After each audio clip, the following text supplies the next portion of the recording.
Chapter 4: The Choice. Friday after school. Honest conversation. The afternoon sun slanted through the tall windows of Sami's classroom, casting golden rectangles across the small table where she'd set up 2 cups of coffee and the manila envelope that had changed everything. Zahara's handmade book lay open between them, its childish drawings somehow containing more wisdom about love and family than most adults possessed. Damon sat across from her, close enough that she could see the wariness in his dark eyes despite the gentle smile he'd worn when she'd asked him to stay after their brief conversation that morning. They'd been careful with each other all day, professional but warm, acknowledging the shift without rushing toward definitions they might not be ready for. "Thank you," Sami said quietly, touching the edge of Zahara's artwork, "for letting her bring this to me, for raising a daughter wise enough to see what we were too scared to acknowledge." "She's been worried about you all week," Damon replied, his voice carrying the careful tone of a man who'd been hurt and wasn't quite ready to be completely vulnerable again. "Asked me every day if Miss Harper was still sad, if maybe we should make her cookies or draw her a picture to help her feel better." The words hit Sami like a gentle blow to the chest. "I made her think she needed to take care of my feelings. That's not what adults should do to children." "No, it's not," Damon agreed, but there was no judgment in his tone. "But it's what scared adults do sometimes. It's what people do when they've been hurt badly enough to forget that not everyone is going to leave." Sami looked up at him, struck by the understanding in his voice. "Is that what you think I was doing? Expecting you to leave? Weren't you?" The question hung between them, honest and direct in the way that real conversations required. Sami thought about Saturday night, about the panic that had consumed her when Zahara had started planning their future with the innocent assumption that love was enough to build a life on. "Yes," she admitted. "I was waiting for you to realize that I'm not actually exciting enough to hold your attention long term, that I'm not worth the complications of dating your daughter's teacher, or the effort of blending families, or any of the 100 ways this could get messy and difficult. And I was waiting for you to realize that small-town life isn't enough for someone with your education and talents," Damon said with matching honesty. "That eventually you'd get restless like Denise did. Start looking for something more sophisticated than barbershop conversations, and church socials, and Friday night football games." They stared at each other across the small space, recognizing the mirror of their fears, both of them expecting abandonment, both of them so focused on protecting themselves that they'd nearly destroyed what they were trying to protect. "We're quite a pair," Sami said softly. "We are," Damon agreed. "Question is, are we a pair that's going to keep running from what scares us? Or are we going to figure out how to run toward each other instead?" Sami felt something shift in her chest. The same feeling she'd had in the garden when she'd first chosen to trust him with her heart. "I want to run toward you, but I need to know that we're both clear about what that means. Tell me what you think it means." She took a breath, organizing her thoughts the way she did before difficult parent conferences or challenging lesson plans. "It means that I'm Zahara's teacher first and foremost, and we need to make sure our relationship never compromises what's best for her education or emotional development." "Agreed. What else?" "It means we need to be honest about the practical complications. I live downtown in a 1-bedroom apartment. You have a house in the Heights with a child who needs stability and routine. If this gets serious, we'll need to figure out how to blend our lives without disrupting hers." "Also agreed. Keep going." His steady responses gave her courage to voice the fears that had been circling in her mind since Wednesday night. It means acknowledging that we're both carrying baggage from relationships that failed, and we can't expect each other to heal wounds that we haven't dealt with ourselves. "That's a big one," Damon said quietly. "What does healing look like for you?" The question was gentle but probing, the kind that required real vulnerability. Sami thought about the past few days, about the ways she'd spiraled back into old patterns of self-doubt and flight. It looks like believing that my nurturing nature is a strength, not a consolation prize, she said slowly. It looks like trusting that if someone chooses me, they're choosing me because of who I am, not in spite of it. It looks like not running away when things get real and complicated and scary. And for me, Damon said, his voice rough with emotion, it looks like believing that I'm enough to keep the people I love from needing to leave, that providing stability and security and deep, steady love is valuable, even if it's not exciting or cosmopolitan or whatever Denise thought she needed. We're both enough, Sami said firmly, separately and together. We're both enough exactly as we are. I want to believe that. So do I. She reached across the table, covering his hand with hers. But belief is a choice we have to make every day, especially when our fear tells us otherwise. Damon turned his palm up, interlacing their fingers. What else are you afraid of? The question opened a floodgate she hadn't expected. I'm afraid that I'll love Zahara so much that it will break my heart if things don't work out between us. I'm afraid that I'll try so hard to be the perfect stepmother that I'll lose myself in the process. I'm afraid that she'll grow up and decide she doesn't need me anymore, or that she'll always see me as the woman who made her father happy, but never as her real family. And I'm afraid, Damon said quietly, that you'll realize that loving a ready-made family is harder than you thought. That dealing with Denise's weekend visits and custody schedules and all the complications of co-parenting will be more than you bargained for. I'm afraid that you'll look at our life 5 years from now and think it's too small, too ordinary, too limited. They sat with their fears for a moment, hands linked across the table, autumn light fading around them. It was the most honest conversation Sami had ever had about relationships. Not the breathless promises of early romance, but the careful inventory of two people deciding whether they were strong enough to build something together. Can I tell you what I'm not afraid of? Sami asked eventually. Please, I'm not afraid of loving you. I'm not afraid of the work it will take to be part of your family. I'm not afraid of small-town life or barbershop conversations or Friday night football games. She smiled, feeling more certain with each word. I'm not afraid of ordinary, Damon.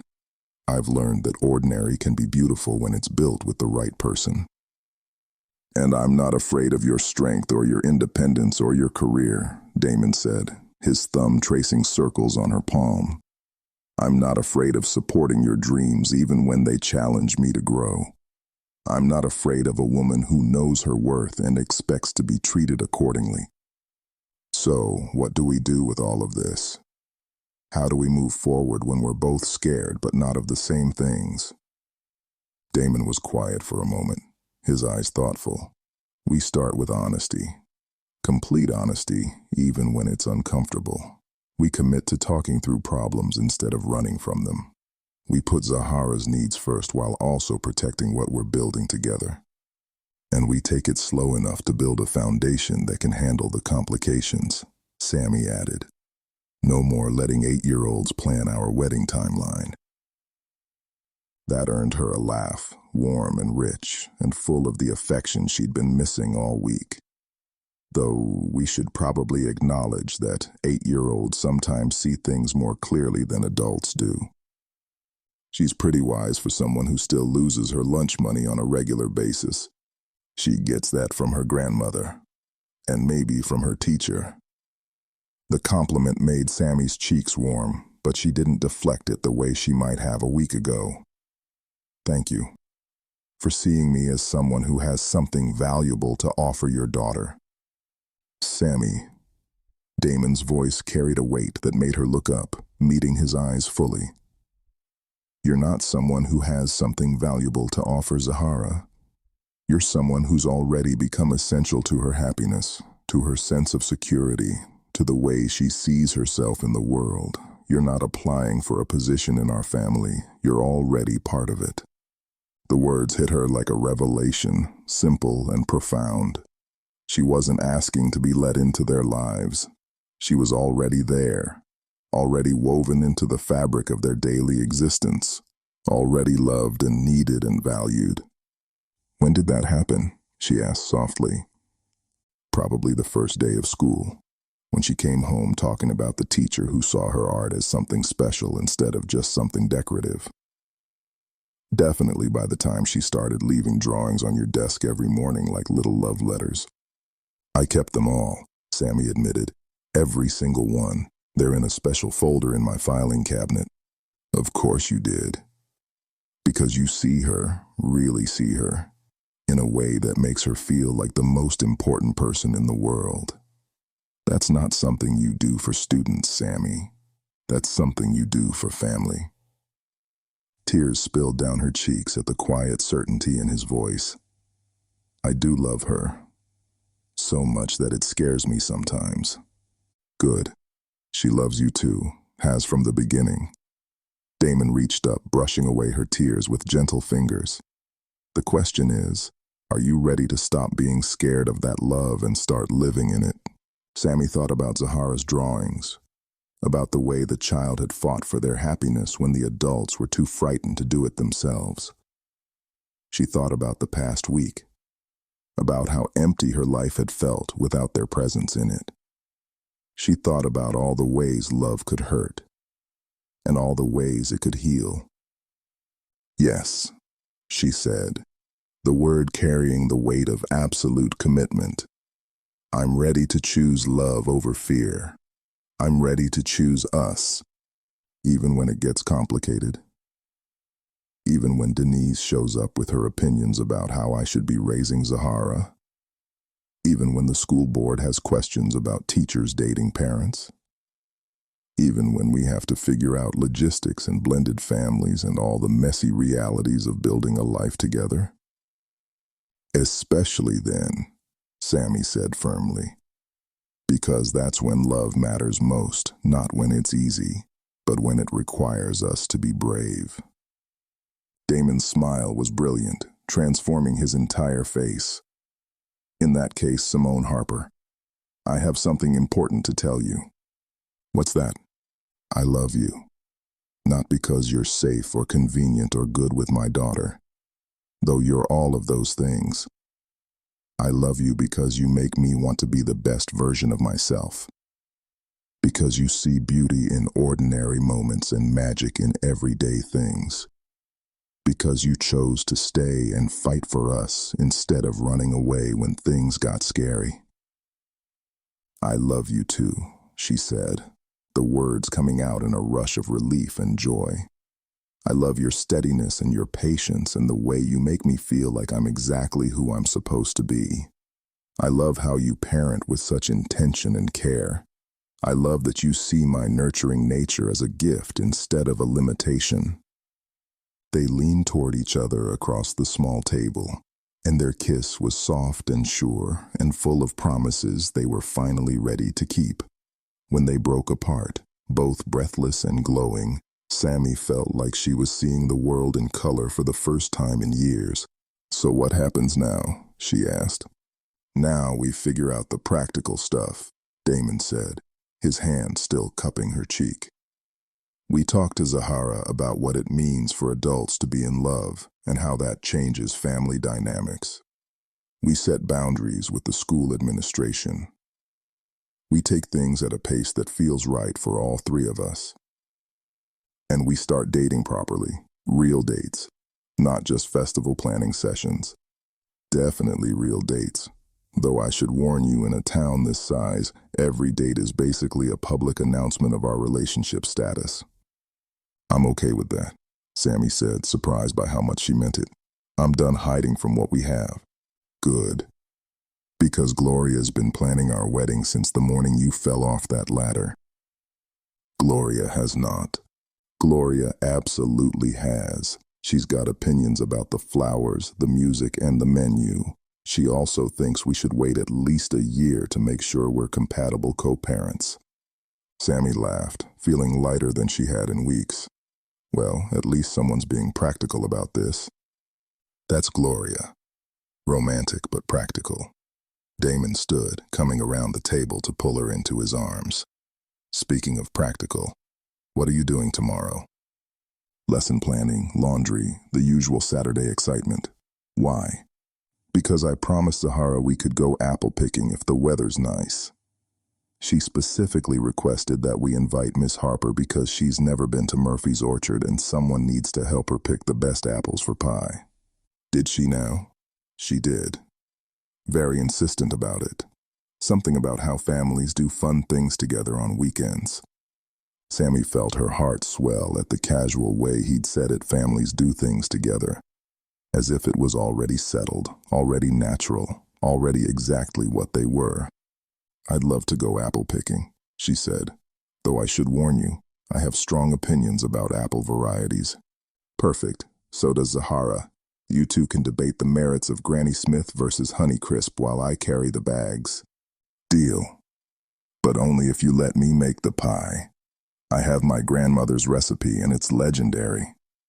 Deal, Damon said, sealing it with a kiss that tasted like promises and apple cider and the sweetest kind of forever. Friday evening. Resolution. The drive to Damon's house felt different than it had on Thursday night when Sami had followed them home to talk through the logistics of their new reality. Tonight, she wasn't a guest or a visitor or someone seeking forgiveness. Tonight, she was family coming home.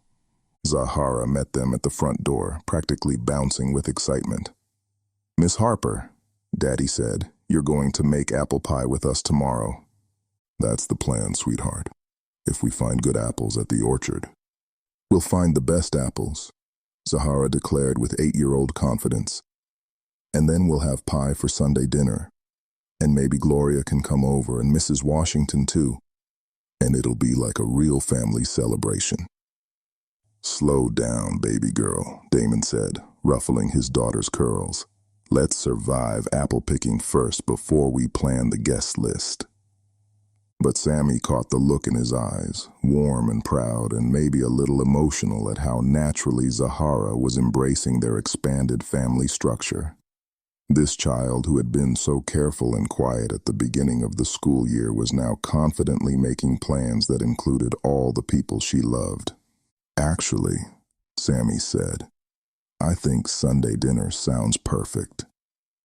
I'd love to meet more of your family and friends properly. As your girlfriend this time, not just Zahara's teacher. The word hung in the air between them, girlfriend, carrying implications and promises that made all three of them smile. Is that what you are now? Zahara asked, with the directness that had become her trademark. Daddy's girlfriend. What do you think about that? Sami asked carefully. She and Damon had agreed that Zahara's comfort and understanding were paramount in whatever they built together. I think it's perfect, Zahara said without hesitation. Because now I can tell people at school that my daddy has a girlfriend who's also my teacher, which is like having two special people who are really the same special person. That's one way to look at it, Damon said, trying not to laugh. Plus, Zahara continued, warming to her theme. Now when Mama calls for our weekend visits, I can tell her about how happy we are, and maybe she won't worry so much about us being sad without her. The casual way she mentioned her mother made both adults pause.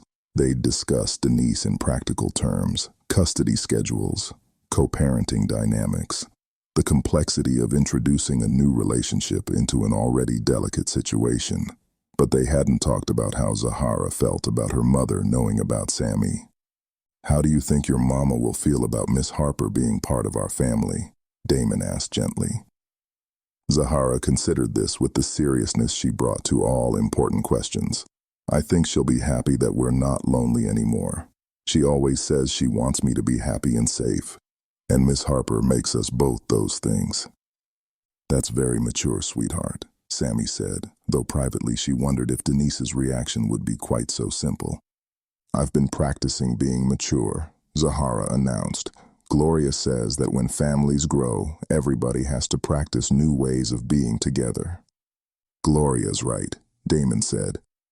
And speaking of practicing new ways of being together, we should probably talk about some things that might change now that Miss Harper and I are dating. Like what? Well, like how we spend our weekends and who comes to dinner, and maybe eventually where we all live.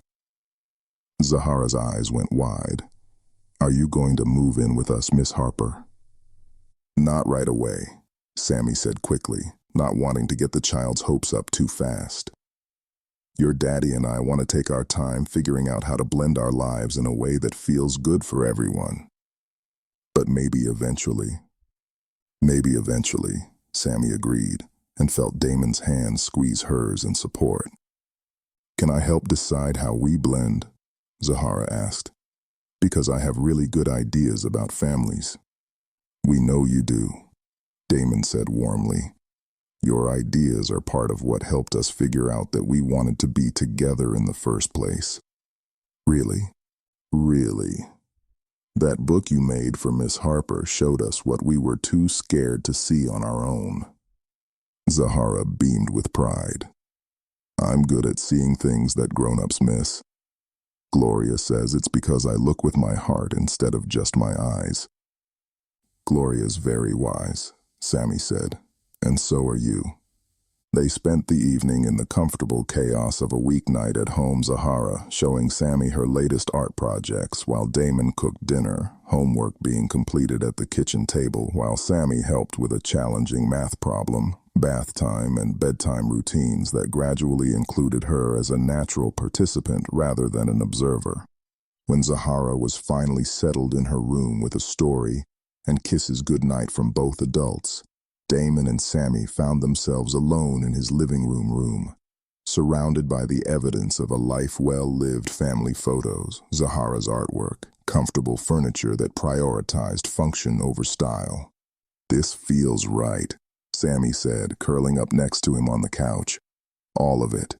Being here with you and Zahara, being part of your evening routine, planning weekends together. It does, Damon agreed, pulling her closer. Even the parts that should feel overwhelming or complicated just feel natural. Like we've been doing this for years instead of one evening. Exactly. He pressed a kiss to the top of her head. Though I should probably warn you that not every evening will be this smooth. Zahara has her difficult moments, and I have my parenting fails. And there will be nights when nothing goes according to plan. Good, Sami said, surprising him. I don't want perfect, Damon. Perfect is brittle, it breaks under pressure. I want real, with all the messiness and complications that come with it. Even when Zahara tests boundaries because she's not sure if you're going to stick around. Even when Denise shows up with her opinions about our relationship.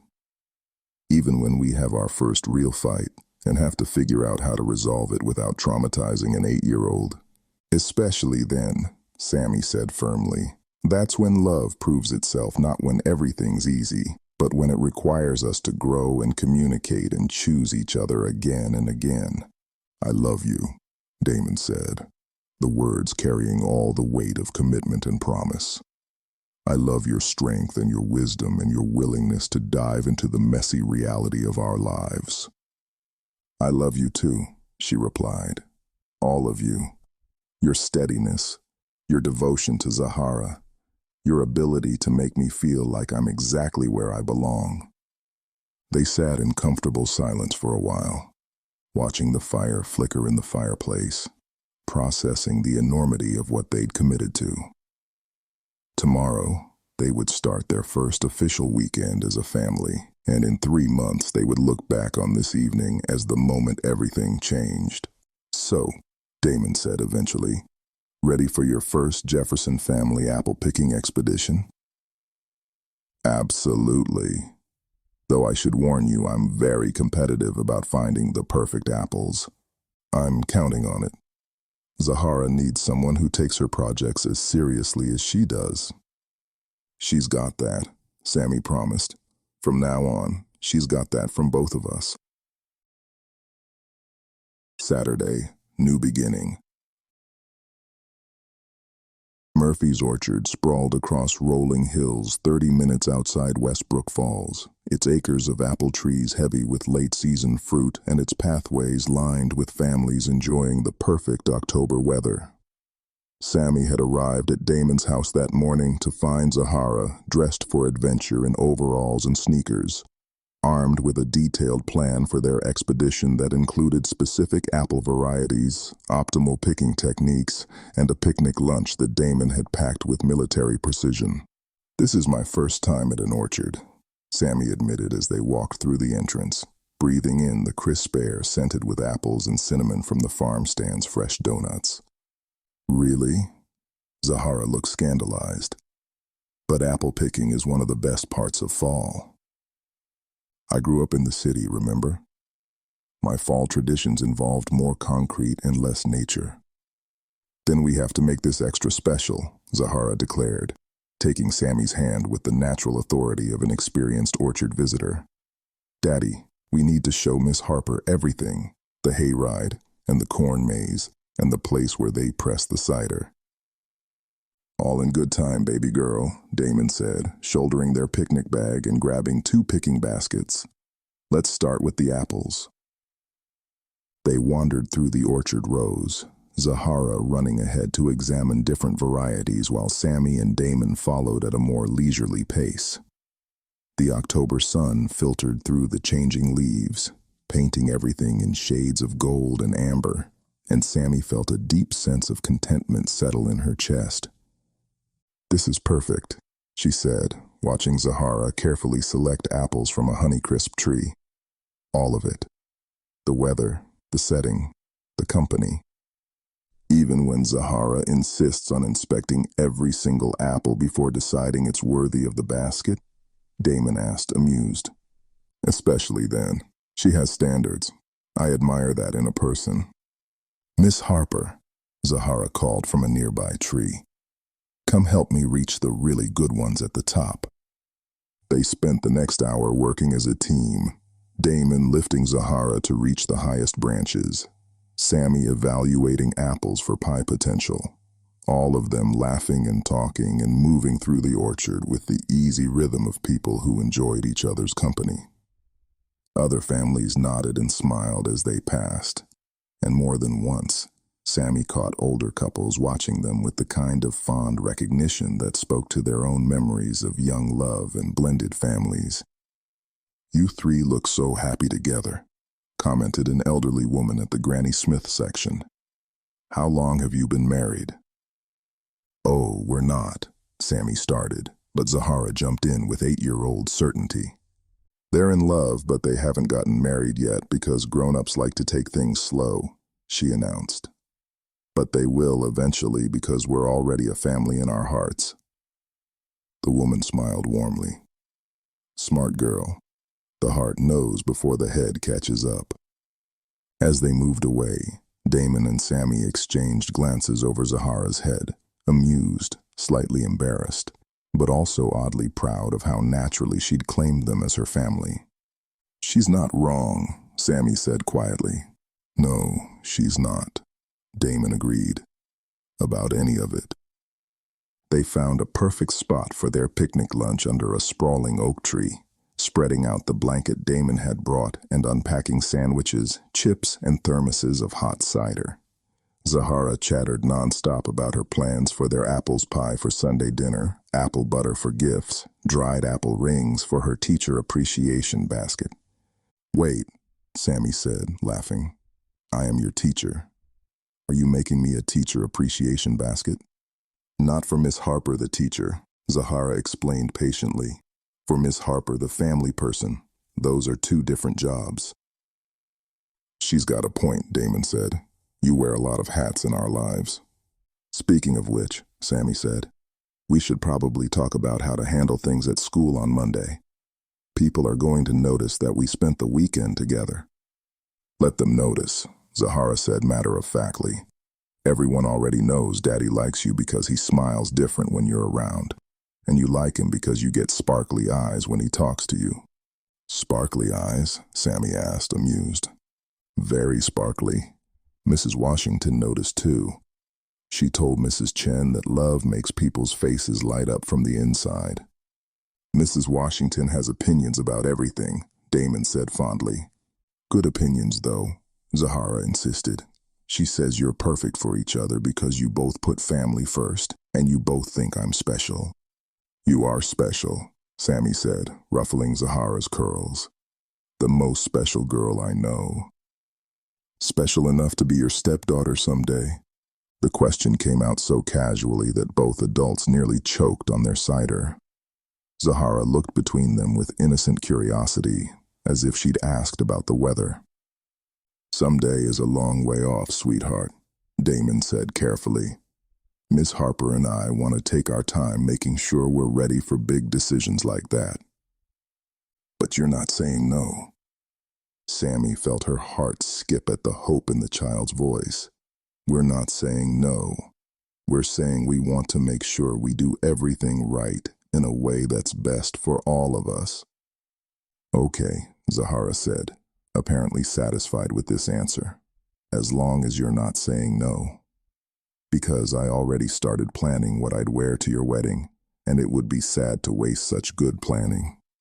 "You've been planning our wedding?" Damon asked, caught between horror and amusement. "Just the dress part, and maybe the flowers, and possibly the cake flavors." Zahara's eyes twinkled with mischief. "Gloria's been helping with the practical stuff." "Of course she has," Sami said, laughing despite herself. "Well, when the time comes, we'll definitely want your input on all of those things." "Really?" "Really. If when your daddy and I decide to get married, you'll be the most important person at that wedding. After all, you're the one who helped us figure out we belong together in the first place." Zahara beamed with satisfaction and went back to her sandwich, apparently considering the matter settled. Damon and Sami looked at each other over her head, sharing a moment of wonder at how easily she'd woven marriage into the fabric of their afternoon. How natural it felt to discuss their future as an established fact rather than a hopeful possibility. After lunch, they explored the rest of the orchard, taking the hayride that wound through the hills, attempting the corn maze that had Zahara giggling at every dead end, watching the cider press operation that fascinated all three of them with its old-fashioned efficiency. By the time they loaded their bags of apples into Damon's truck, the sun was setting and they were all happily exhausted, sticky with cider and glowing with the satisfaction of a perfect autumn day. "This was the best apple picking ever," Zahara announced from her car seat as they drove home through the twilight. "What made it the best?" Sami asked, turning to smile at her. "Because it was our first time doing it as a family," Zahara said with simple certainty. "And because now we have a tradition that's just ours." "A tradition?" Damon asked. "Every year, we come to Murphy's orchard together and pick apples and have a picnic and ride the hayride. And every year we remember this day when Miss Harper wasn't just my teacher anymore. She was my almost stepmom." "Almost stepmom," Sami laughed. "Is that what I am now?" "Until you become my real stepmom," Zahara said matter-of-factly. "But almost is pretty good too." As they pulled into the driveway of the house that was beginning to feel like home, Sami realized that Zahara was right. Almost was pretty good. Almost was full of promise and potential, full of love that was already real even if the legal paperwork hadn't caught up yet. Almost was exactly where she wanted to be, balanced on the edge of a future that looked brighter than anything she'd ever dared to imagine. "Come on, almost stepmom," Damon said, getting out to help with the apple bags. "Let's go home and start planning tomorrow's pie." "Home," Sami repeated, tasting the word. "I like the sound of that." "Good," Zahara said, taking both their hands as they walked toward the front door. "Because this is where you belong now. With us. Forever and ever. And for the first time since Atlanta, since Marcus and the wedding dress and all the pain that had taught her to be afraid of forever, Sami Harper looked at the future and thought, forever and ever sounds just about right.